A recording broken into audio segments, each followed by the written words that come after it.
Welcome, fellas. One more MIDS watch. This one, stupid simple. Man in the shower. Argumentative wife. What do?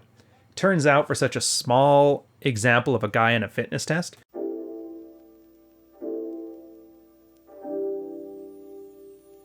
there is a huge amount of red-pilled material that he could have used to learn in a situation here, and that's kind of the key to it.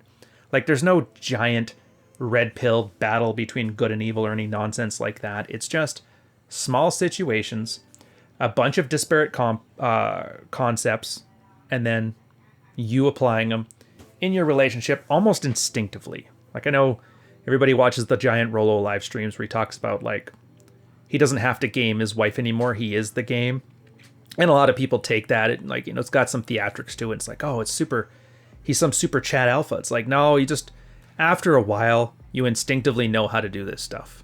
And that's kind of where I want guys to get, ideally, if they're doing this properly. And so this is a good example of, some small setbacks that guys will have, and then some of the things they can learn from it. There's going to be a couple concepts in here I wanted to focus on. The first is out of the dysfunctional captains, which is the 3 dysfunctional captains. Every failing relationship or dead bedroom always tends to have one of these 3 archetypes in it. So then you'll usually have 2 guys that enter into those situations. The guy who used to be the Chad, and then the guy who used to be the plow horse, saving the best, that kind of stuff. But it's funny, no matter how successful or unsuccessful a guy is, you get into these relationship situations, you always end up in one of those 3 archetypes unless you have a good relationship going, which, may be the case. But if it was going great, then you probably aren't here finding out why the hell isn't my wife and I won't smash. And then finally, just a bit on the nature of manipulation. I think those are important. So this one, unlimited egos with his did I mess up a possible failed fitness test. So he's busy with his kid. Wife was in the shower. She comes down and says, look, I don't care if you want to listen to music when I'm showering, but it's so loud that it almost wakes up the baby, which is a manipulative way of saying, turn down your music when you're showering. So it's pretty loud down here. There was no please or anything. So she follows this with so now you don't listen to me when I talk to you. You said I could talk to you about anything. And I responded quite calmly. Pausing this right now. Big tell in a field report. When a guy says, I responded calmly, or I responded without anger, whenever he has to add that little adjective or adverb to how he responded, he's making a point to let you know he broke frame. He doesn't have frame. That's one of those things. I don't know why it happens. All I know is every guy does it. As soon as they say how they responded, as opposed to just responding, you can tell right away that the guy's buckling, emotionally buckling. And he says, I responded quite calmly, like you can, but not with that tone of voice. And she's barely talked to me since, which I've played off as not bothering me. So I get more time to get stuff done around the house, but deep inside, the beta in me sees mommy's not happy due to my childhood conditioning. Now, I know I'm not responsible for her emotions, and she has a right to be angry about whatever she wants, but I hope this is a great beginning of setting boundaries for myself. Nobody gets to talk to me that way. Couple thoughts before we get started here. So when I talk about the drunk captain, there's 3 different archetypes of it. There is the derelict captain and the first officer who has begrudgingly had to take over.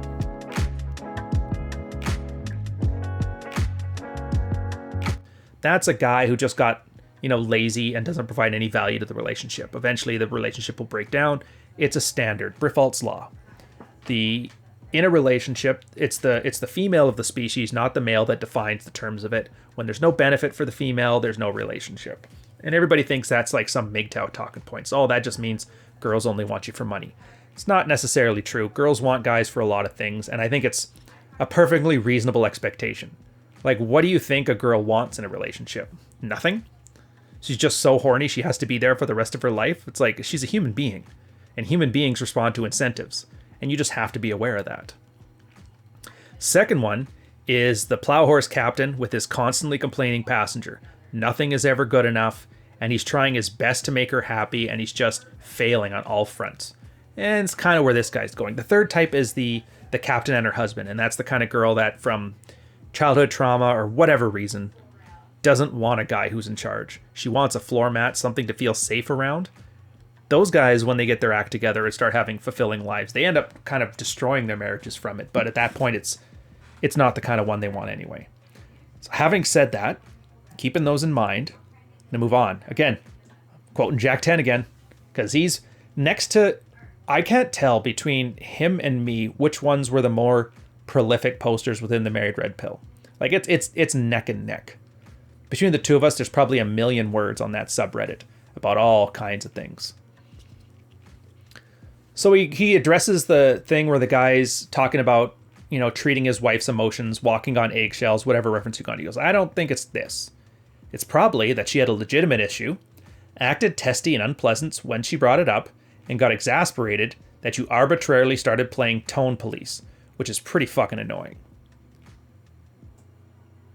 And then Ops, you know, I have a great beginning of this, hoping to set boundaries for myself. He's like, yeah, okay, boundaries. You've been on the other side of having boundaries set before, right? Your work or town imposes some new red tape on something you want to do. You hate having to go to the DMV. But why is that? Well, it's because whenever you need to go there and do something simple like renew your license, inevitably some DMV agent says, actually, sir, you don't renew at this desk anymore. You need to go to the other one. And you'll also need to fill out these forms in triplicate and come on a Tuesday or Wednesday between 10 and 12. And then you'll have to also register online first at, you know, this site, assuming you can navigate the broken website that looks like it was built in 97, even though we actually used $40 million of your tax dollars to have the subcontractor make it. It's annoying, right? But that's the boundary. The totally arbitrary and seemingly unnecessary boundary. And he ties this in with that wife's quote. It's like, so now you don't want to listen to me when I talk to you. You said I could say to you anything. So I assume this, like you said you could tell me anything, was based on a conversation you guys had in the past where you told her you're not a mind reader, and if she had some problems with something, she needs to be overt and explicit. Now let's put aside the fact that having this conversation with your wife or your girlfriend is almost amusingly naive. Realize that boundaries are meaningless without authority, and authority comes with responsibilities. I suspect that you have a long history of drunk captaining, and I'll point out one of your comments to another thread to indicate this. And he references one of the guy's previous field reports. She makes comments on my diet. We were going out with our friends last night and she was being shitty. What are you going to do about your diet? I said, I'm going to eat some pizza if you must know. But isn't that against your diet? And he goes, yes. And then she tried to start in more because it's not her fucking problem to worry about my diet. Like, come on, champ. This isn't rocket science. Women do passive aggressive shit like this because that's how they communicate. It's almost stupidly transparent to me that your wife is saying, I'm upset that you're once again abandoning yet another goal, and I'm disappointed because it just seems like you're following the same pattern of irresponsibility despite your grand proclamations that this time it was really different. Now, it would be nice if she just said that, but chances are that A, she's not even consciously aware that this is why she's reacting so hostile to you eating pizza or leaving your music on when you're showering, and B, if you stop eating pizza because she said this, then you're not actually responsible. You're not having agency. You're just acting responsible because of something she said, which isn't very responsible at all. End to the boundary. Nobody gets to talk to me this way. Nobody. Yeah, see, that's not how this works. I mean, it's all well and good to have boundaries like, don't be shitty with me when you want to request that I stop doing something, or if you're shitting with me, then the conversation's over. But if you just abruptly start acting like these boundaries have been in place all along and give your wife zero context for why you've placed them, then you know what? It's actually childish behavior. The same way a 7-year-old starts wailing like, I can only wear red shirts, or I only want a spoon to eat dinner. No fucking rhyme or reason, no basis for authority to make these demands, just a kid throwing a tantrum. I mean, does he get what he wants? Sure. The adults let him wear all red shirts and eat the salad with the spoon because they're indulging him in the hope that maybe he'll shut up for 10 minutes and leave them alone. The next part was like that deep inside me beta sees mommy is not happy due to my childhood conditioning. Like, really? Deep beta? No, man. You're feeling like mommy's not happy because you threw a tantrum and your wife responded like mom. That's why you're here, right? Like, you know, even if there was a canonically correct red pill way to respond to this fitness test. Whatever you did was not that. Now, as often as the pattern happens when I comment, I'll be mixed among a sea of other Redditors saying, you know, way to go, champ. Yeah, fuck that wife. That bitch. Whammon, am I right? And her shitty attitude. And they might be right. But let me propose an alternative for you. By the way, side note on this one, there was a lot of like, don't put up with that bullshit comments in here. A lot of bravado, but it is what it is. So first, you want to enforce a new boundary. Don't do it when somebody is aware of that boundary and they're already stepping over. Going back to the DMV example, the reason that scenario is so fucking annoying was not because of the stupid jumps you have to go through. He was a sloppy degenerate. I was having harmless fun.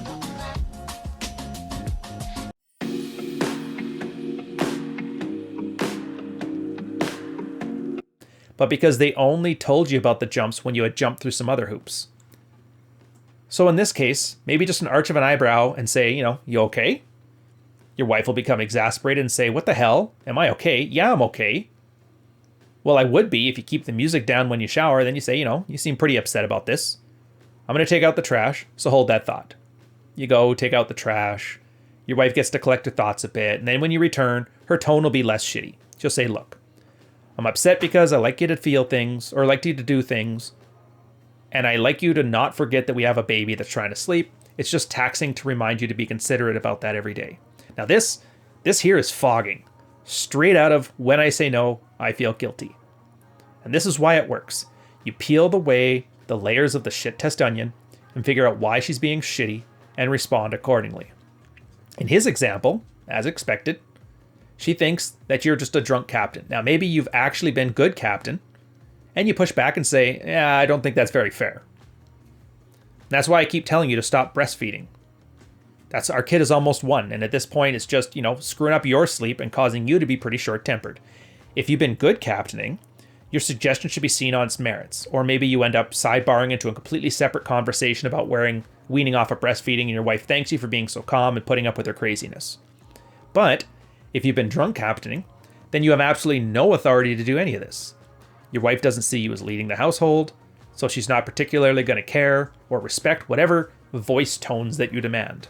Now, that doesn't mean you should just eat the shit test and comply. But if there's some truth to you're slacking off when it comes to general household management and childcare characterization, then you need to recognize that you only have so much authority, aka not much, to set a boundary here. So your best move, I'd say, is just try to agree and amplify. Well, then you're really going to be pissed when you try to meet the guys coming over for band practice tonight. You know, maybe she laughs and says, I'm serious. And you're like, I know you are. I got it. Kiss her on the forehead, take out some trash, and think about ways to maybe stop being such a prick that keeps the baby up with loud music. And this is why Opp is struggling to come up with a right answer to this test. His prior behavior is not giving him good options. It's like playing one of those text-based video games. Those MIDS that look like this. You cross the river, follow a path into a forest. The forest path eventually grows narrower and narrower until it disappears entirely. And just as you try to get your bearings, you hear a loud howl and you're surrounded by a pack of wolves. They snarl at you and scare menacing at you. Like, what do? Bury a hole in the ground and stick your head in there? Do you run away like a bitch? Or do you start dancing an elven jig and hoping it distracts them? And he makes an example here too where he crosses off some examples that would have been good if the guy had had his act together and prepared, right? Like, you know, toss him some bones, you salvage from a buffalo you killed earlier, use your magical talisman to turn invisible, unsheath your longsword and unstrap your shield. Like, it's pretty tough to get out of that scenario, right? When all your good options are taken away. I mean, I hope you kept up your dancing skills, Bilbo. So there's a couple points to this one. The first one is, and I know it's a red pill thing. There is no responsibility without authority, right? Absolutely true.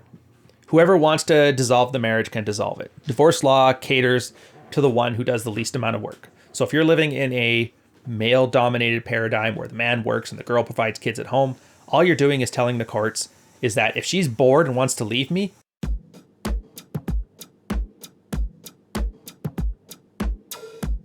well, then I've made an agreement with the law to take care of her for the rest of her life, and she doesn't have to sleep with me. course that sounds like a crappy deal, but it's the same as that Elvin jig thing right there. If you've closed off all of your good options, then any options you do have sound just horrific. Now it's going to be a case to making the wife work, which isn't really applicable to this, but you see where we're going with this example here? Your authority comes from responsibility. But responsibility isn't just you do more for her. That's not responsibility. Responsibility is, in this case, a soft power. Like your wife feeling comfortable with you, your wife being happy with you, your wife having that tingle because you act enough alpha to make her attracted to you, you being the good, considerate person in the house. All these alpha and beta qualities all amalgamate into what is seen as soft power. Like a girl who is into you will submit to you. They absolutely will, because they trust you. Trust is important. At the same time, they also respect you. That's because that's what the alpha comes in. They get those tingles. Oh, this guy's the hottest man in my life. That's how hypergamy works. Hypergamy is monogamy. It's a great post by Whisper on this one, by the way, if you guys have never seen it. Essentially, girls, their hypergamous instincts to always find their best, and when they found their best, they're fiercely loyal to him. It's the alpha side of things. The beta side of things is, you don't want to be in that situation where, oh, I love this guy with all my heart, but like he's impossible to live with. You'd be surprised. A lot of divorces have happened because even though a girl was madly in love with the guy, like the alpha way side of things, it was just impossible to live. So I think I used an example a few episodes ago of a girl wants a tiger in the house. But you can't have a tiger in your house if it just rips off all your furniture and eats your dog. You have to tame the tiger. But then when you tame the tiger, you lose the part of the tiger that made it interesting to have in the first place. But if you bring a tiger in the house and all it does is tiger shit, then you can't have it in the house. It's got to stay. It's an outside tiger. But you see these like little dynamics there, and that's why you want to kind of strive for a balance. I'm not saying 50-50. In fact, I'd probably argue, because life is so easy right now, you're probably going to want something more like a 70-30, whatever the hell that means. I'm not going to quantify it, just to let you know, like, when in doubt, lean on the alpha side. But in his case, you just have to be aware that competence, that comfort, the beta side of things, is how he could derive his authority in this situation. And once you have that authority, once she sees you as a hypergamous best option and not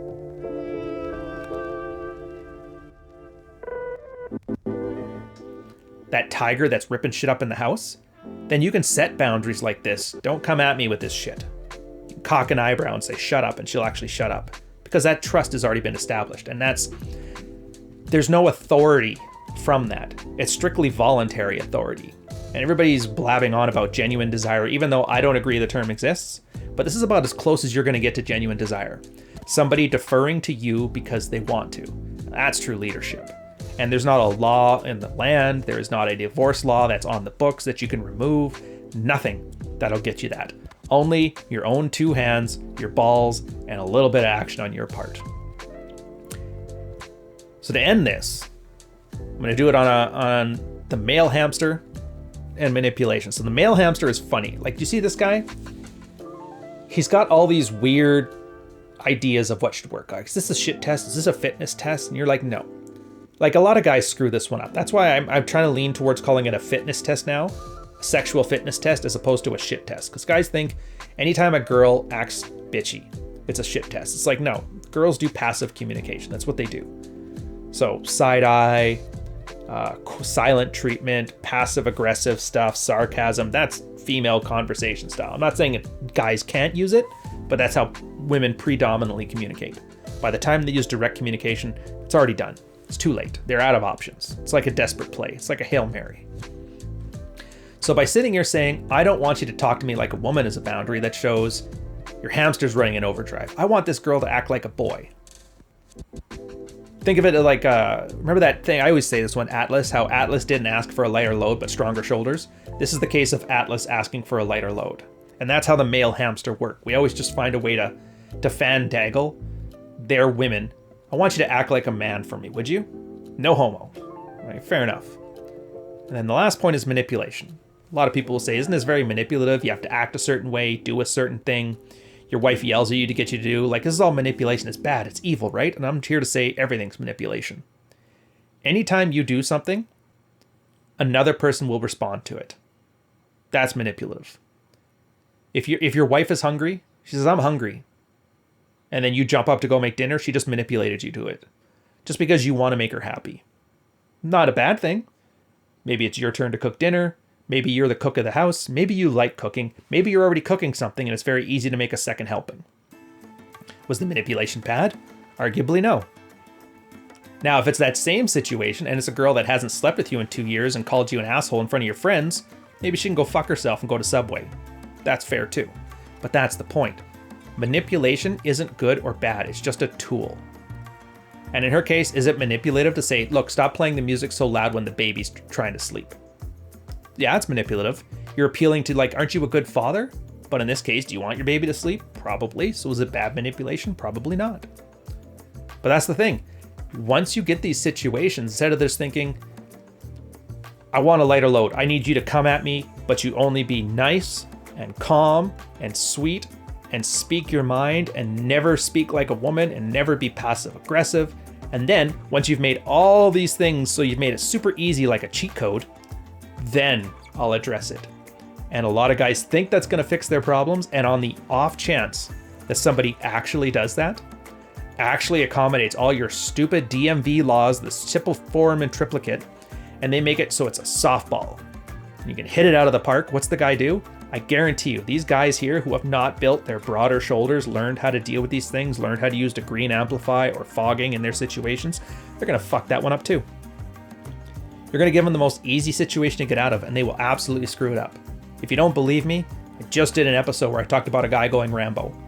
The girl literally walked up, dressed seductively, ready to go down on him, and somehow turned that into a loss. So there's like, what's that Einstein quote about, there's only two infinite things, the universe and human stupidity, and I'm not sure about the universe? Yeah, there's the example right there. So take this one for what it's worth. Small shower, turn off the music, but it kind of encompasses everything we have here. Authority and responsibility are intertwined, and don't believe guys when they say there's no authority. There's authority, but there's just no hard power authority. There's a soft power authority, and you can wield it because women are hardwired to defer to it if you get that right balance of alpha and beta tingles. And for the ones that don't respond to it, well then those same skills you're using now, we're going to give you the kind of options to replace that girl with one that's more than happy to submit to that kind of frame. But that's a whole other conversation. So I will catch you guys on the next conversation. Take care. Cheers.